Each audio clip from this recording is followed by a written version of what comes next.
Lost in space. Yeah, what is the green drink today, bud? What is it? So we're fiscally responsible. We are borderline cheap sometimes. Oh yeah.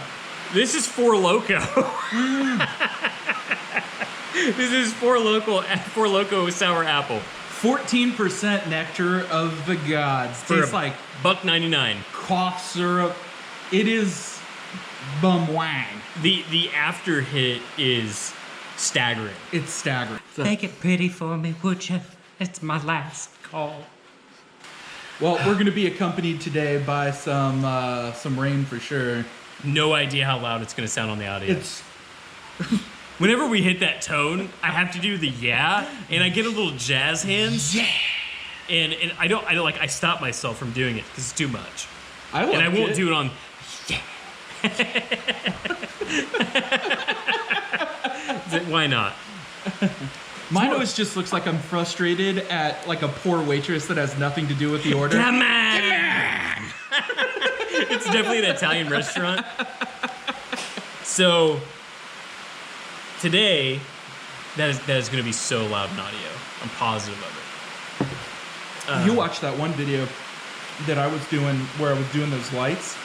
It wasn't as bad. It was definitely noticeable, but I think it was raining harder than that. oh, well, maybe we'll be fine then. But it was like when I was recording the video, it was deafening in here. So it was like, okay, this is F. Okay, so maybe it won't be too bad then. I don't think it'll be great though.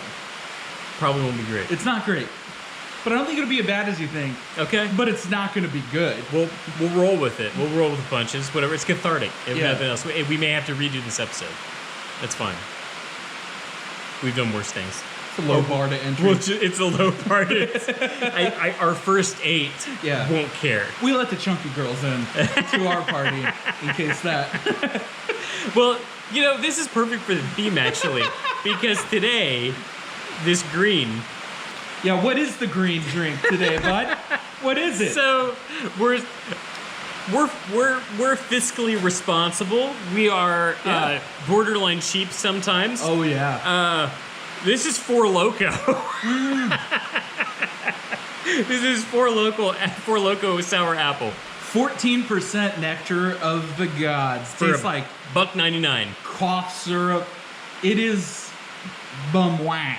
The after hit is staggering. It's staggering. The initial hit, the front load on this is sour apple candy. Yeah. The back load on this is straight grandpa's cough medicine. Yeah. Yeah. It But you know what? That's fine. It's fine. it gets the job Cheers. done. Oh, I'm dripping. Happy I'm St. dripping on. Patrick's Day. Happy in, St. Patrick's Day. in August. I'm trying to. Hopefully it doesn't go. Nope, it's good. It doesn't matter. All right, what are we talking about today? Stuff. Like usual. But I think stuff. we're going to talk a little bit about keeping physical in your kind of daily job, how that affects your mindset, kind of work versus emotional well-being, I would guess, would be a good way to put it. That's a good way to put it. I And like then it. there was something else on the list there. I can't remember what you were saying. Oh, the kind of fit for success. That all ties in. Let's do it. So we were just having a good kind of precursor conversation. Sometimes we gotta prime the pump to kind of figure out what we're gonna talk about because we like to keep it loose. I had done some research. Oh, you're mixing it. I'm mixing. I gotta know. Okay. I'm behind your decision. I'm here to pick you up. But I had done this research. So we'd kind of talked about that one, earlier too. There's like, 3 types of business, motivation, or 3 types of personalities that go for that. You've got your victim that, tries something and it doesn't work. And it's everybody else's fault but theirs. You have your information addict, that, how is it?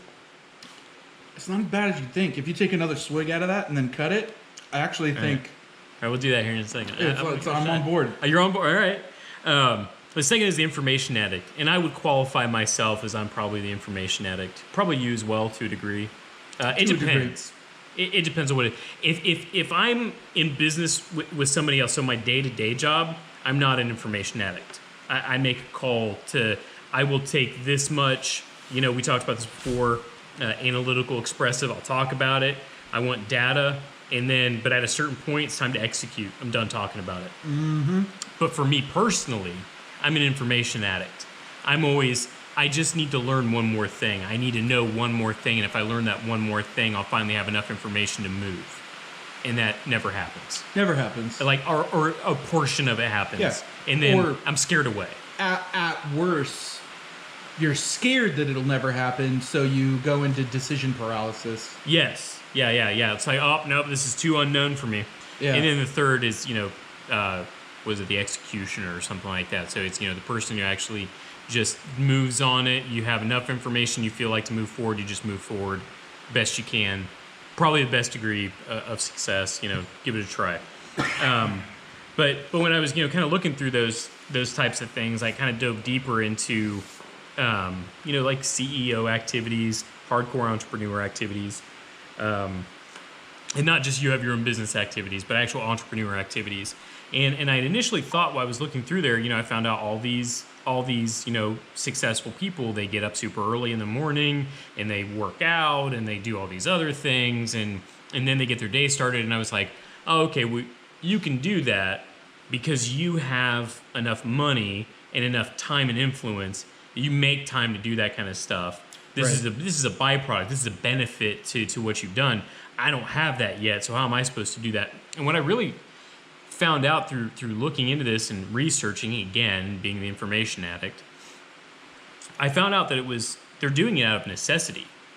They're doing it because without staying physically fit and active, you lose the mental capacity to stay focused enough to make those tough decisions, to shoulder that burden of that responsibility. You have to, you can't be sloth and full of cheeseburgers, and just feeling like you need a nap in the middle of the day. Very true. And execute hard. Yeah. And so that's what kind of started us into this whole conversation. We're like, yeah, let's go ahead. That's today's episode now. Let's do it. Yeah, I couldn't agree more in the sense of it's really odd. And I, like most people, have hit the periods of my life where I work out pretty hard for maybe about a year or something. Yeah, you'll take a period of time and you'll just beat yourself up. Just destroy my body for sure. And we're talking like hours every day, just cranking it out, trying to lift, lifting weights, doing cardio, the whole bit. But then I'll go through pretty substantial periods as well where I'm fairly inactive. And I noticed a significant difference in terms of my work performance based on that. I wish for my own personality that there was a gray area between those things. There absolutely is a gray area. No question. It's very difficult for me to stay in that. If I'm going to do it, I'm going to do it hard. I'm going to get the stuff that I want done and hit it in a method that can tell myself when I hit the sheets at night, I've done an effective job at what it is that I'm doing. And the issue is you can even go into it with a half mentality, like, okay, I'm gonna bike a couple miles or something like that. But once you get into it, you have that feeling of, no, I can go a little harder. I can go a little harder. Yep. Okay, I'm there. Yep. Little harder. Then by the end of it, you're done. What's that statistic? I don't know if you've read. I read this once a long time ago. I don't know if you've read it or not, but it's basically it's something like once you think you've hit your max, you actually have 60% left in the reserve, or something like that. Something, statistic. And I'm sure you never know about statistics, so maybe, but yeah, I think you and I are very similar. Well, we're in very similar mentalities in a lot of things, but in this one, I think is one of our. It's a benefit and a detriment at the same time that we're typically all in or all out people. Yeah. And so if I'm going to do this, I'm going to wreck this. Yeah. And if I'm not, then I'm out. Yeah, it doesn't get my time. Yep. Yeah, and that's not a good thing. It can be a detrimental It can thing. be an extremely bad thing. That is in no way saying that is a good mentality to have. I've seen, in fact, some of the more effective people that I've seen are they appropriately divide their time in ways that may not be effective, but end up in some kind of tangential way of building the holistic view of what it is that they want to do.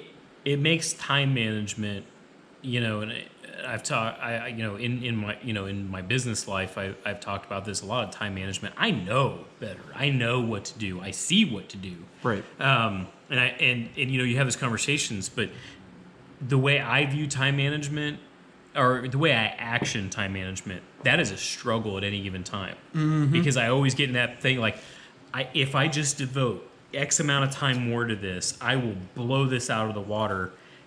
I'm sure I can put this other stuff, and sometimes it's easy to go, okay, intellectually, I know that I should be prioritizing this down a little bit, and the next thing I need to prioritize up a little bit. But that piece of you, it's like, I'm all in or I'm all out. It's hard to get. It's hard to get through that because it's like, nope, I'm gonna blow this up. I'm gonna blow through this wall. Yeah, and it's hard. I agree. And we've talked about this multiple times in the sense of there was a point in the past when I said it, and I could see it on your face a little bit where you're like, I'm not sure, but I have a real problem with what I term as definition of done, which can be roped into a development kind of term, but what I mean by it is, well, it's actually pretty similar, but it applies to all things in life. When you hit what point, right? At what point in whatever you're doing are you done? What part is good enough for you to test whatever it is that you're working on? And that may very well be your relationship with your significant other, meal you're making, or everything that you're working on at work or whatever project. So is it worth that last depreciating return 6 hours or whatever, part of the project? Is it worth that last week? Is it worth extending the deadline, for whatever this is? Is that a critical part of this, or is it a supplemental, part of whatever you're working on? Some people manage that very well, and as long as I keep it top of mind, I manage it reasonably well, as long as I have a team of people along with me that also manage that very well. If it's easier to manage, you're right. That is easier to manage in yourself when you're having to manage it in others. Yes. But if it's just you left to your own devices, that's the hardest part. Right. If no one else is answering for your time except for you, it's very easy to go down a rabbit hole. Yeah. And that can be through all things. I mean, you've seen, hobbies or whatever that either of us have taken on that you go too deep too fast. It's consumed. Yeah. And then, you come back up at the end of a month or two or three or four or whatever. And for what? Yeah. And then you're like, well, I'm kind of done with that. And you burnt yourself out. It's not even enjoyable it's at that gone. point. Yeah. Any kind of enjoyment in that process where you're like, man, I'm not as good as this person. Yeah. I'm just going to drive at this a little bit more. And that kind of sense of competition blows out. That was the best cure for me for FPS video gaming. Yeah. It was the best cure. This 15-year-old is destroying me in this game. Yeah. And I could break this kid in half in real life. Right. My ego is struggling with this. This is a really hard thing to do. I am too old to rage out at it. I'm done. Like, this is their game. It's a good cure. But I think that's the crux of conscientious people, though. And I've talked about this before, and I've even kind of somewhat consulted about this before. Conscientious people struggle with, is this good enough? Am I putting in enough? Yeah. And it's an arbitrary term that you decide as a person. The worst kind. Yeah. Yeah. It is. And, so you actually gave me, and again, it's easier to give advice than to take advice when you're this type of person. You know, this is that problem. But you told me a long time ago, you know, it was kind of like, look, you may not think you're giving enough to this, but you're giving more than average or most other people would. Yes. So do it. It's Yeah. fine.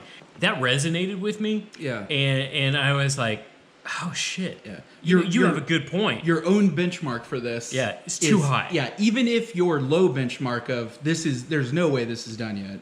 This is it's not polished to the level of my usual delivery. You know, I'm uncomfortable with delivering this. Yep. Is still on the whole more, and it varies. Sure. from Yeah, thing not to everything. thing, Yeah. is still on the whole much higher than I think what your expectations are. Yeah. Or the expectations of you are. It's easy to have those really high expectations. Yeah. But it's always easier. It's so much easier to temper them Yeah. when you're responsible for other people. Well, and managing up is a significant part of everyone's that too. job. And if you're That's correctly, lost on a lot of people. Yeah, and if you're managing upwards and you're consistently overperforming, it leads to negatives. It's a good thing most of the time, I would say, but it leads to them benchmarking your performance at a level where you're hopefully, you know, at an adequate level that you can maintain. But if you perform over what would be an average maintenance level, it turns into a negative pretty fast because Yeah. it's not sustainable. Yes. Um, Yeah. Yeah, and you know that whole process of managing upward for the many different ways that's a factor. It's the definition of done is very very critical.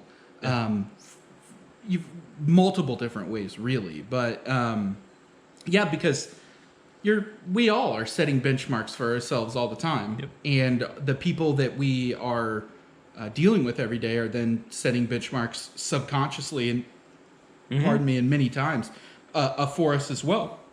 Like, I'll give this to blank because I know that he'll Yep. knock it out of the park and, you know, blah, blah, blah. But let's say you have 5 other projects on your plate that week and Yes. all you can give it is That is the double-edged sword. X amount of time, and then Yeah. you come back and you go, wait, you know, your boss, your C levels, whatever, whoever you report to, goes, this is good, but it's not your usual. Is everything okay? Then you start getting questions like that. Yeah. And that's not where you want to be. And I'm not saying that you should underperform in that situation, Sure. but you should manage overperformance. And there's nothing wrong with having that conversation, because I too have been in that situation quite a few times where, like, wow, my manager's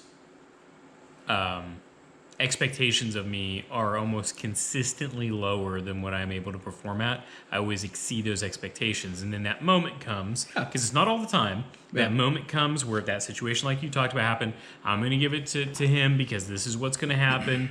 And then it doesn't come back quite what they expected because they were already bragged Yeah. to the other Yep. members of their level. Had that happen. And you come back and they're like, this isn't quite what I... Well, look, let's take this in context. Yeah. You know, and a lot of people, they struggle with having that follow-up conversation of, look, this is what I have going on right now. These are the other things that you asked me to prioritize. This was dropped in late, and you wanted XYZ. This is what I could complete. Now, if I didn't have these projects going on or already or whatever, but you know, you have to manage that conversation very carefully. It's like, oh, okay, so you're a little stretched thin. Yes. I didn't say that. Right. I'm not stretched thin at the moment.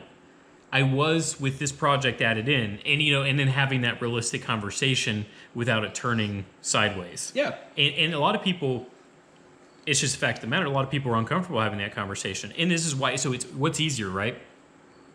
Constantly performing at 80%, so that way when you're stretched, you're at 100%, or constantly performing at 100%, knowing that you're just going to have to eat into your own time to make this happen, or you're not going to be able to deliver the 100% that they're looking for, because I hate using the term give 110%. There's no such thing as 110%. Right. 100% is 100%. But, you know, so a lot of people just go with the 80. It's just easier. Yeah. Like, I'm just going to perform at 80. It's like, well, okay, well, you're probably not going to get where you want to go performing at 80. You need to toughen up and be able to have those conversations and just go ahead and perform at 100. And then when this situation comes up, know that you're in a position to have a conversation. It's going to happen. Yeah. And if you avoid it, then you suck. Yeah. Right? Like, whether you do or not, Right. you suck. Yeah. Because that's how it's going to be looked. That's how it's going to look. Yep. Yeah. There's kind of a visual way that I've been, or a very easy to identify situation that I've been using to benchmark it a little bit. And this is not a great benchmark, mind you, but it is what first hit me in the sense of, for a very long time, I was known for not only attending every meeting that I could possibly attend, and I would let them know well in advance to say, yes, I'll be there. And if I was going to be there, I would be 1 to 2 minutes early, well prepared, etc. And then there are people that show up pretty consistently 5, 6, 7 minutes late. They're always on the edge of being able to kind of manage their schedule in a way that it, creates timeliness. But and I used to look at that in a negative light, like, oh, you need to manage your schedule better because this is probably an issue. You're missing out on the beginning of meetings, which is arguably probably the most critical time to make sure that you are going to be there. Yeah, what's the pace that's set? Yeah. But I was also noticing that in certain, not all the time, but in certain cases, those people are extremely effective people that are doing that. And it's not necessarily an indication of time management. It's an indication of prioritization. If a meeting, and this is what I started identifying, if any individual meeting is important, they're there, they're on task, they're prepared. And if any individual meeting could be prioritized as a little bit less, they're not scared to eat into that in order to make sure that priorities are correctly addressed, and that's how they operate. So when I spread my attention evenly across all things without prioritizing them kind of accordingly, and I'm speaking very specifically to meetings on this, that really made me internalize, like, wait a minute, I'm doing this to indicate to everyone that I'm on task, I'm effective, I'm there, I'm transparent, I'm in communication, it's an open door. Yep. I care about their problems, and I'm focusing on a universal upgrade.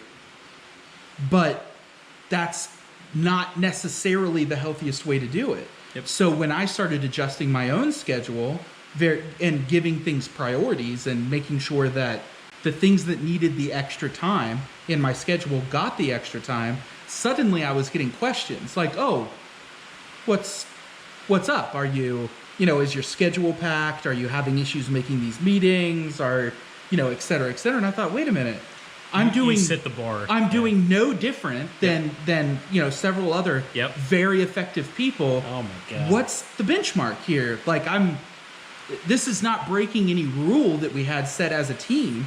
This was very clearly a thing. Yeah.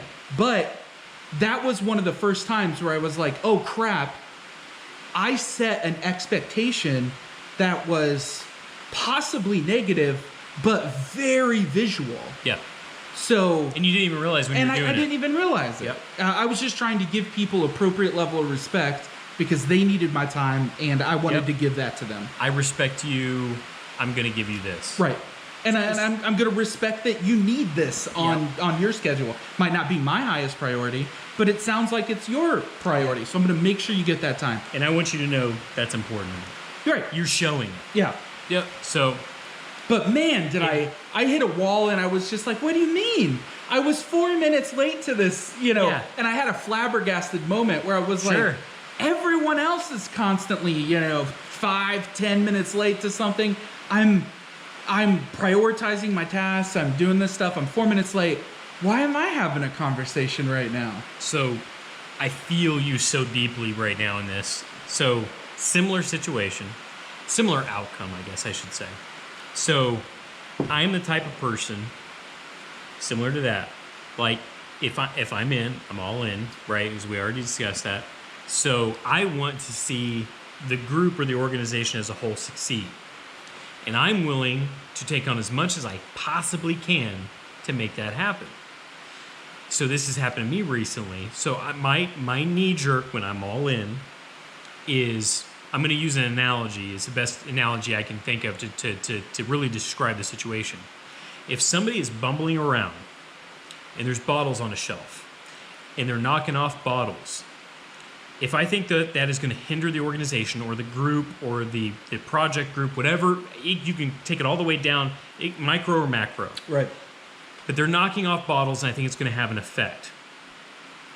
I will do extra work to catch all those bottles, and I will put them back up on the shelf, and I do not take credit for it. Right. So it's a thankless job, and that wears on you. You don't go out and tout it to everybody that you're doing it, but you pick up all those bottles and you put them back up on the wall, and then they keep knocking off the bottles. You keep putting them back on the wall, and it's exhausting. That's on top of everything else that you're doing, but you're doing it for the good of the team, the good of the group, the good of the organization.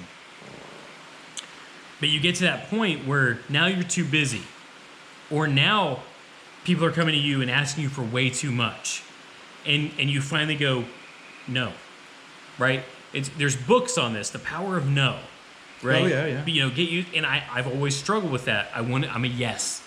I want to be yes. I'm a team player, and I've gotten to the point recently where I'm starting to say no, and it's created almost like loud discussions, like on the verge of arguments in rooms, about this kind of stuff, and it's like, no, you don't understand. This is what I've been doing, and you don't have to believe me because I didn't take credit for it. But I'm going to stop now, and you're either going to pick up the slack or you're not, and that's on you. Right. But I'm done. And it's it's kind of interesting, it's that small. It doesn't always happen this way. You do not always get vindicated when you stop picking up those bottles. Oh no. Let me assure you. Yeah. And I know you know this, but for out there, you do not get vindicated. It is usually you are an a-hole for not picking up those bottles. But again, you set the bar too high because, he's capable of doing X, Y, Z. Of course, he's going to be able to do that. And it's just normal. And then you stop and, whoa, are you okay? Right. Are you leaving? Yeah. Are you interviewing? And then what's even worse is like, because you get burnt out, you take a day off. And it's like, I saw a position opening over here. It's kind of similar to this one. Yeah. Have you seen that? Yeah. And it's like, come on, really? Yeah. Come on. Just go ahead and ask me. Did I apply? Did I just interview for this position? Right. And it's like, and what made you jump to I interviewed for another position? I needed a break because you're exhausting me. Right. But I'm doing that right now in a situation that I'm in, and thankfully this is one of the very few times that I'm getting some vindication, and at least one side of the company is going, what's going on with this guy? And literally the answer is, I'm not carrying him. Yeah. And Well, this may be like the second time I've ever had this happen where that vindication has come through. The disease that must not be named is probably a factor in that because it's everybody's taking on extra. Yeah. And like my bandwidth for extra, because I'm trying to manage my time well, is significant. Right. Your bandwidth for trying to do this is significant because that's just how we're built. Right. Their bandwidth, not there. Right. And on top of that, even when things were good, you're catching bottles and putting them up on the wall, and it's like, there's I don't more have time bottles for you now. and less people. My team has shrunk by 3 people. Yeah. I don't care what size your group is. That's significant. It's significant. Unless you're talking about direct reports of like 100. Right. But let's also just state, you should never be managing 100 people. That's too many. Yeah. So that should be. But so for any actual like one down management group, that is significant. And I don't have time to pick up all those bottles. And so what you said just resonated with me really hard. That's exactly what I'm dealing with right now. It's like, I'm not picking up the bottles anymore. Yeah. I'll pick up my team's bottles. That's what I have time allotted for. That's what my priority needs to be. Yeah. I don't have time to pick up yours and your team's bottles. Yeah. You pick up your team's bottles. Yeah, I was doing this because it needed to be done. Yep. But now we've hit a point where it still needs to be done, but we need to find a correct person? Well, I mean, there's a few different questions that comes up. Like, we need to find the correct person that's going to manage the situation in terms of who it's relevant to, Yep. who's causing the issue in the first place. Is there a way to fix that? Yep. And there are many times when, yeah, that's just not, and this stinks, but this is the real life factor of it is there are many times where that issue is being created in a way that you don't have a timely solution for it. Yep. It's you know, we're putting it into analogy right now where it fits in, like, well, stop the dude from knocking off the bottles.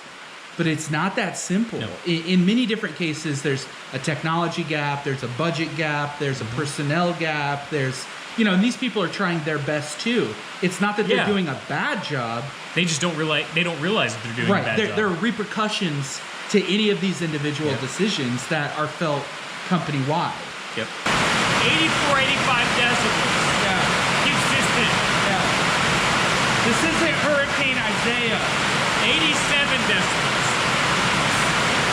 All right, folks, we got rained out a little bit. The rain got a little bit too loud for our audio, so I think we're just going to cut off the episode right there, and we'll pick up this subject in the next. We hope that someone, I hope, and I know you hope, Very much. because I know what you're about. I hope that you got something out of this, and I guarantee you, at least a couple people out of our hangry 8, our you know, our hateful 8, our loyal 8. I know some of you at least got something out of this, because I guarantee you at least a couple of you are in a situation like we've been discussing, that you are a bottle catcher. You are that person that is going through trying to make sure that shit gets done, and you probably paid the price for it in some degree or another. But, you know, stand up for yourself, and it's okay. Just be prepared to articulate. You know, what's the terming? To reasonably articulate. Yeah. Your why and why you make the decisions and what you're going to do. Love it. Bye, everybody. No, And then no, don't do it! Don't do it! Ah!